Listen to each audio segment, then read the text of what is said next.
Hello guys, today I'm on the boat Wizard's Eye. I don't know if you heard about it. It's Tyler's boat. You know you're crazy. Hi Tyler, how you doing? Christian, really good, thanks. Thank you for having me, and you told me a couple of amazing stories, and I think everybody should know that. So we start with your boat. Tell me something about your boat. Yeah, so this is the Wizard's Eye. I found this boat here in Mexico about 5 years ago, and this boat is this custom-built steel boat. It's this really unique sort of one-of-a-kind boat. It's a Carl Bowden design, he's a pretty obscure designer, but yeah, she's 42 feet long, 14 tons, steel hull. I got a boat that's steel because I want to go north someday with her. Yeah, sort of like you know, I want to get this thing parked on the iceberg, you know, and yeah, to climb up it. But yeah, so I found this boat, and and anybody who's looked for a boat knows that it's kind of a difficult process going around finding exactly the boat that's right for you. And, Yeah, that's it.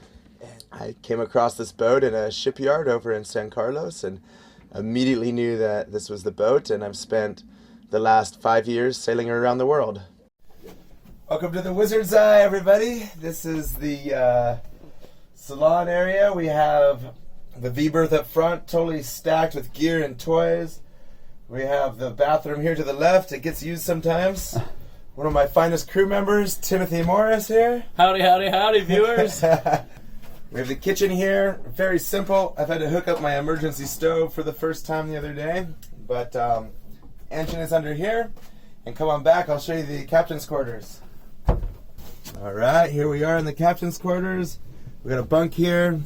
When there's a lady on board, it's usually a little bit cleaner than this, but for now, this is where she's at. And I do a lot of documenting, so I have a couple computer setups here, and where I do my own episodes. And as you can see, this boat's very utilitarian, only the bare necessities, but like I say, simplicity is the ultimate luxury. So here we are on a very simple but effective and sturdy vessel, the Wizard's Eye.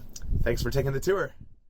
Yeah, that's amazing. I mean, you sailed around the world actually already, right? Yeah, correct. So what was your route? Well, you started in Mexico for sure. Right, we took a fairly traditional route around the world. It's really neat. You can just go with the trade winds. The thing that's really difficult, unless you want to take quite a long time to circumnavigate the world, is you just can't see everywhere. That's probably the most frustrating part. You have to make decisions to go here, to go there. But we crossed from Mexico to the Marquesa Islands, to the Tuamotu, Society Islands, Northern Cooks, American Samoa, down to Fiji. And then from Fiji, that was the end of the first leg, and then we waited out the cyclone season there. Kept on going to Vanuatu, Solomon Islands, Papua New Guinea, Indonesia, all the way through Indonesia to Sri Lanka. And then down around the tip of South Africa, we hit Seychelles and Madagascar. Around the tip of South Africa, got in some good strong winds in the higher latitudes, and then jetted off across the Atlantic to Brazil, up the coast of South America. Through So you rounded Cape of Good Hope? Yeah, we rounded the Cape of Good Hope, exactly, yeah. And it's the sailing intrigued me first because I don't really have a sailing background, and I got on a buddy's boat down here in Mexico, and I was like, wow, what an amazing way to self-sufficiently, sustainably just be able to use the powers of the world, bring everything with you. I love all sorts of sports, and so I was like, this is the way that I'm going to be able to take everything I love, put it in a boat, and literally just sail into the sunset and explore all of these various places from however we can, you know, whether it's from the water or from the air or by land or kayak or whatever it is. We have a variety of things that allow us to really get to experience these places closely, sort of like you do. And yeah, and it would just turn into the most amazing circumnavigation. And it's your Wizard's Eye expedition. Correct. So it's not a sunset cruise like you say, it's hitting the sunset. It is actually an expedition. Yep. For looking for what? Exactly. So what I wanted to do was put together one of the very first multi-sport world circumnavigations, meaning that we have the capabilities and the equipment to explore all the places we get to through a variety of extreme sports. And the idea was to just to cast off, live off the sea, charge our batteries off of the sun, get to all of these places that you just can't fly to.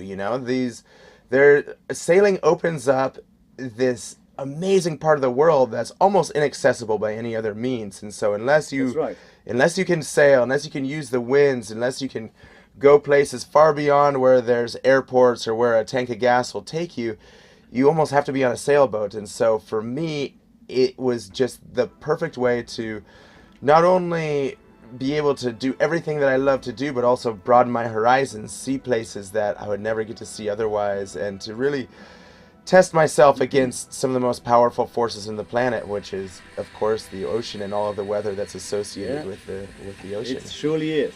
Yeah.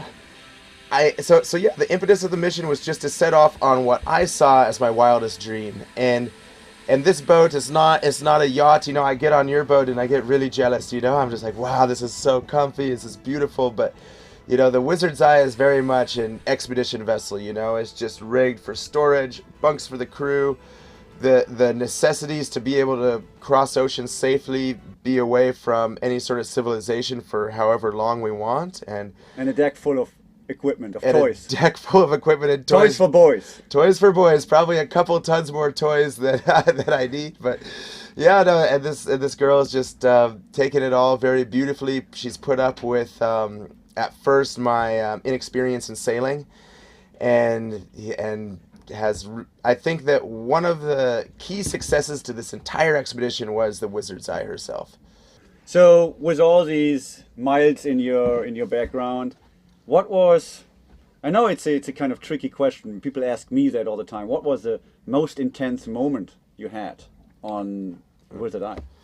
For me, the most intense moment was, and obviously there's many different kinds of intense moments out there, but one of the most intense for me is we had just, it was on our Pacific crossing, we had just punched through the intertropical convergence zone, lots of electrical storms, a lot of, rain and lightning, and we're trying to come out of the intertropical convergence zone, and we're just not making any time. And I knew that we had wrapped fishing line around our prop, and so I was like, wow, what is going on? Why are we just going so slow? Full sail, we've got the engine going still, we're just trying to make it south, and we're just not going anywhere. And I was like, well, guys, let's stop for a second. I'm going to take this fishing line off the prop, check everything, make sure everything's all good.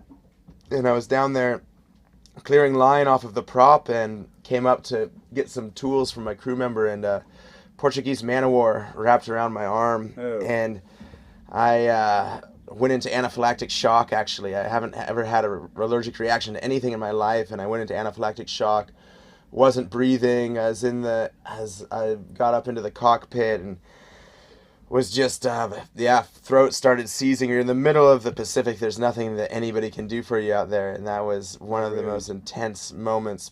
I had luckily I had an EpiPen on board. We got a really well-stocked first aid kit, and through, the EpiPen and getting some drugs in me, it was fine. Deep breath. My whole hand is starting to tickle all the way back. That was an intense moment. Sailing wise, we've had sustained 50, 60 knot winds for long periods of time, 12, 24 hours. Nah. And yeah, breaking seas, the type of seas that could easily flip this boat. And that's really intense, being a captain of a boat, it's a lot of responsibility too. I'm used to doing things where if I kill myself, I kill myself, whatever. It's not, it's, my life is in my own hands, but all of a sudden when you're the captain of a boat, you not only have your own life in your own hands, but the lives of your crew. And so my main objective was always the safety of the boat and the safety of the crew throughout this circumnavigation. And those moments are the most intense because you have a lot more than just yourself to worry about, And That's I agree. I don't want to sound anything like I don't keep safety on a high priority. But man, you're on extreme sports. You jump down waterfalls. You're a record holder, right? Correct, yes. What's the record you hold? What are you doing with the kayak? Tell the people, Yeah. You know, you guys using kayaks to go ashore and stuff, and he's using it a completely different way. So I grew up doing extreme whitewater kayaking, which then turned into loving expeditions and waterfalls, doing really long expeditions in faraway places, or just doing, waterfalls and big drops, and that was my sole focus. And I hold the world record for the highest waterfall in a kayak, 189.5 feet or 56 meters. 189.5. I have to print it. 189 feet. Yeah. That's sick, man. I mean, there's no other word for it. Yeah. 56 meters. That's how many stories of a building? Let's say a story is usually 3 meters. That makes it almost 20 stories, right? Yeah, correct. Yep, almost 20 stories, and that obviously was the highest thing that I've ever done. It's and that along with a variety of other stuff, and it was amazing because in kayaking, I got to this point, I ran this waterfall, and I accomplished my childhood dream. I'd become a professional kayaker. I'd run the highest waterfall that anybody ever run. And then I was at this point where it's like, well, what next? Like, what do you do after that? And I was getting a little burned out in kayaking. For every time I went kayaking, I had to come so close to, life and death, to have fun, You mean also pressure from sponsors and stuff? Or no, just because I'd reached a level that when I went kayaking, the line became a lot more fine as if you mess up and something bad happens, And so...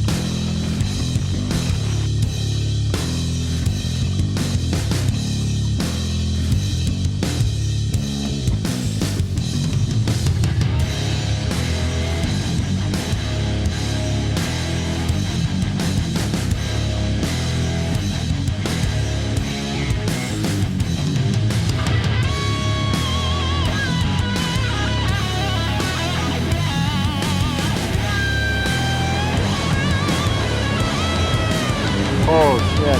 What do you do? He stuck it, I think.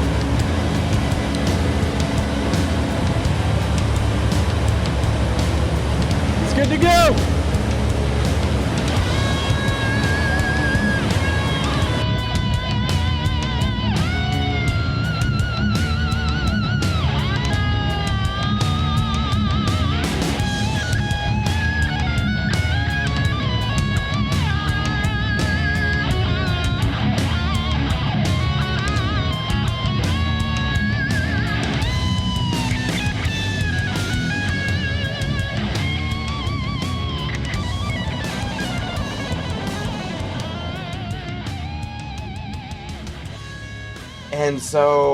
And I had just done this waterfall, and I knew that I could use the momentum of this world record to do almost whatever I wanted to.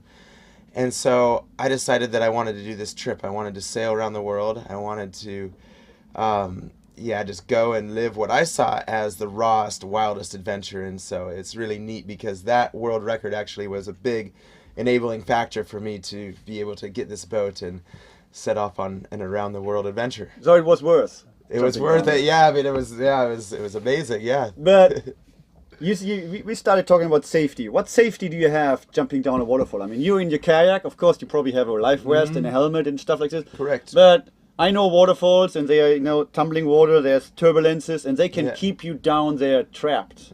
Correct. So what's your safety? I mean, what's your...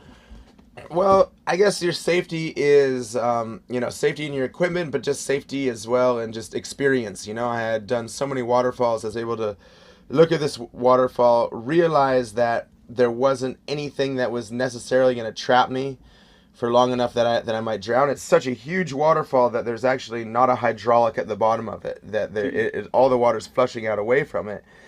My main concern was just impact itself, just being able to withstand the impact of landing from, almost 20 stories up into and hitting the water, and then your impact is cushioned by the aeration in the water. That's your suspension. That's how you slow down.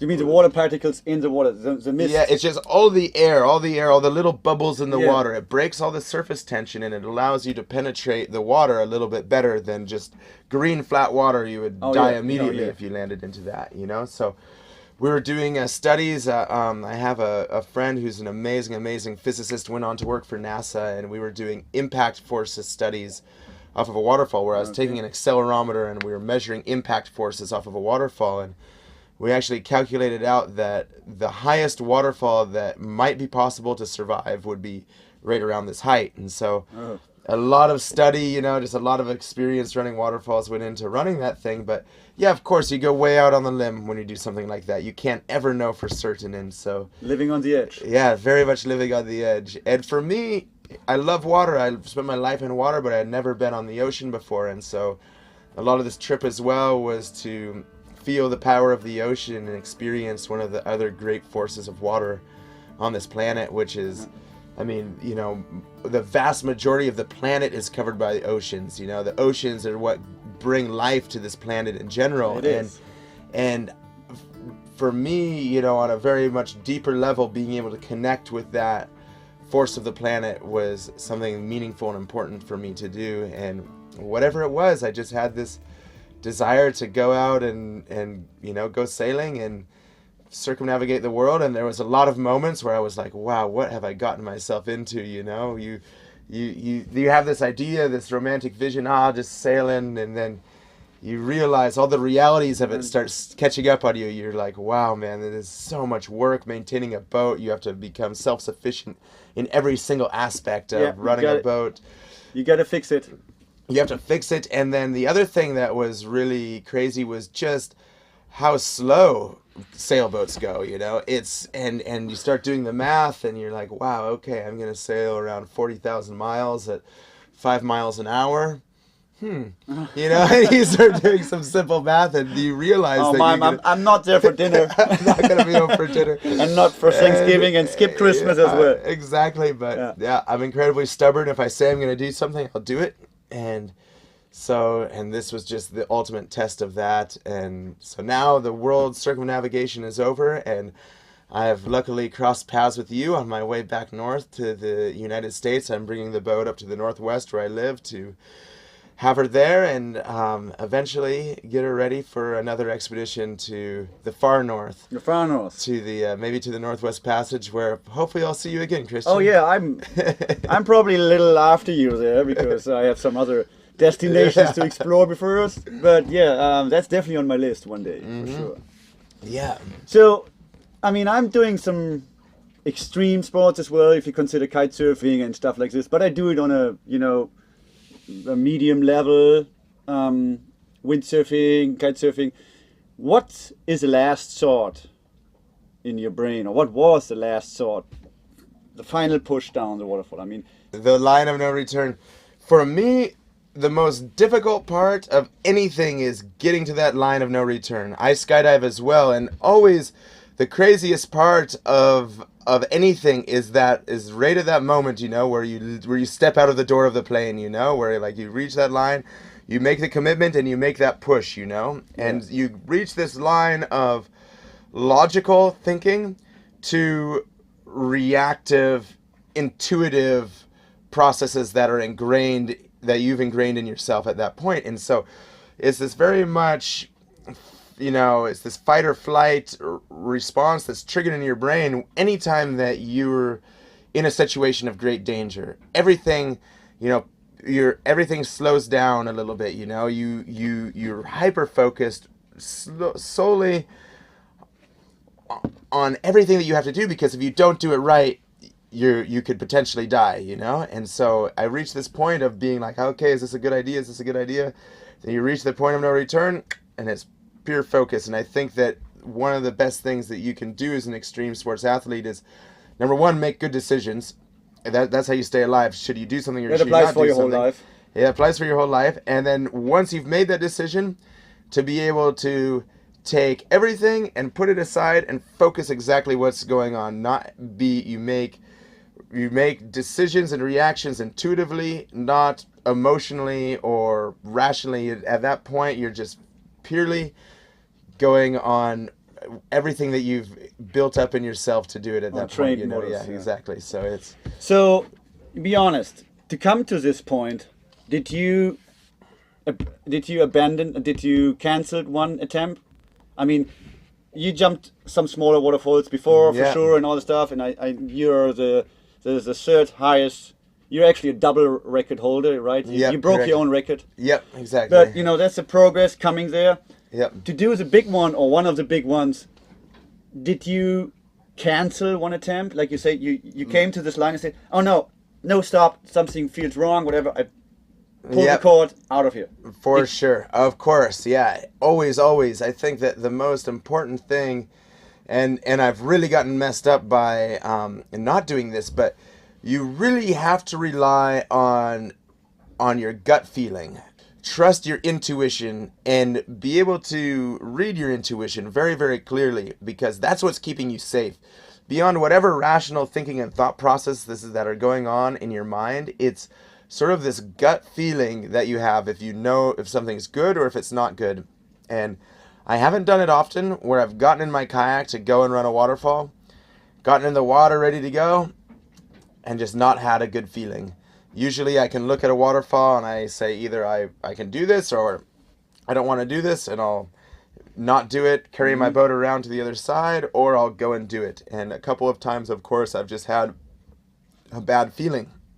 And one time I decided to ignore that feeling, and I ran a 95-foot waterfall and I broke my back really, really badly. Could have completely changed my I life. saw that in one of your videos, and if you want to see more of him, he has an awesome video channel on YouTube. It's called Wizard's Eye Expedition. Checked out a couple of videos in the morning, and I saw you broke yourself. Yeah. And then there's an X-ray showing you have 2 screws in your backbone or something. Yeah, it's very real, the consequences of what we do. And at the end of the day, you know, the race is only against yourself. Nobody cares if you run a waterfall, if you don't run a waterfall. You know, it's not what people are going to remember you for. You know, it's you know, I learned so many lessons through my life of doing extreme sports, and now it's really good. I'm at this point where I can make decisions intuitively, rationally, and you know, and I can do extreme things and stay safe doing them. Yeah, but that was one of the greatest lessons of my life, breaking my back, and luckily, knock on wood, you know, I didn't hurt myself doing that, and I was able to learn a big lesson along the way. Thank you, Christian. So despite the fact you're a decent saltback now, and you're crazy enough to jump down 20 stories with a plastic boat around your waist, I mean, what else is the multi-purpose of doing these expedition in extreme sports? Yeah, so I love doing everything, and will try anything. And so when I was sailing, you know, I got way into spear fishing and free diving, diving itself. Really enjoy surfing. Has always been something that I'm passionate about. I don't do it as well as I do some of the other sports, but I love it. Kite surfing, of course, is something that I absolutely love to do. And then on land, kayaking and snowboarding are probably the sports that I'm the best at. And then I've also fallen in love with skydiving. I've done 213 skydives at the moment. Nice. And I have only about 32 base jumps, but I've really fallen in love with that. Paragliding I really like, a little bit of speed flying. You know, I guess I've just sort of love whatever enables you to go fast and do things that you wouldn't otherwise be able to do. And the fact, and then the only drawback to this Wizard's Eye expedition was that sailing seasons and kayaking seasons don't line up. For kayaking, we need the weather, you know, we need rain, we need water to be in the rivers. And sailing, you want the consistent weather, the good winds, which is generally the opposite season, you know. So I didn't do quite as much kayaking as I wanted to do on the trip, but just the ability to explore and trade the little boat for a big boat for a little bit was amazing. And now it's all coming full circle, and I'm back kayaking a lot. And it's on your videos that you kayaked in the most scenic spots all over the world. Yeah, we kayaked in a lot of places. Whitewater was difficult to find, but of course we got amazing whitewater. We got a little bit in the South Pacific, Papua New Guinea, a little bit in Indonesia. Madagascar was amazing. Africa was amazing. Colombia was another amazing spot for kayaking on the trip. So there were certain spots that we were able to hit that were really good. So now you crossed your path, you're back in Mexico, you're on your way back to the United States, to the Northwest. What's the next step once you're there? Right. You just lock it all for a year or whatever and just, calm down your family, hug your mom, and for sure, of course, get back to the mountains and the rivers that I really love. But I also want to start outfitting the boat again for a trip to the north. And through that process, there's a couple of rivers in British Columbia. I want to sail the boat up into British Columbia, bring the boat up into the mouth of these rivers and anchor in a couple of places, get met by a float plane, and go up and do some big expeditions starting in rivers, ending back at the Wizard's Eye, and do a couple of hops up the coast like that. But yeah, I guess the beautiful thing about adventure is that there's a lot unknown and unwritten, and so I can't really say where we'll go, but my intuition and my instinct tells me to hold on to the Wizard's Eye because it's not done yet and there's a lot more to come. that sounds great. And you keep on video recording your adventures. Correct. Yeah, So- for anybody that wants to follow along, check out the Wizard's Eye. Check it out, Wizard's Eye Expedition, right here on YouTube. And yeah, Christian, I really appreciate you doing this interview, showing a little bit of the Wizard's Eye and inviting people to follow along. If they like your journey, they'll probably like ours. Because I'm pretty sure. it's neat to find people that are like-minded and to be sort of doing things on a parallel path. It's kind of sad that you're going home and I'm on the water for, I bought 5 years ago, but I'm just at the beginning at my Yeah, my journey. exactly. And you're at the end. That's too bad. It would be, But I think, a sweet thing to Yeah. share a couple of anchorage with you and do some Of great course, stuff. but we got to share this one, and who knows what will come. But I could tell that you're off on a great Yeah. adventure, my friend. So Yeah. best of luck to you. If I'm in a Safe good spot, you sailing. invite to come. Okay, likewise, man. Awesome, Christian. Really cool, man. So guys, check out Wizard's Eye Expedition. It's in the description below. If you liked that video, please leave a comment, leave a like for sure. And if you have any questions for him, I will be happy to pass the comments further, or you just watch Yeah. it and I'll reply keep on your the channel. conversation alive. And see you next time. Aloha and out.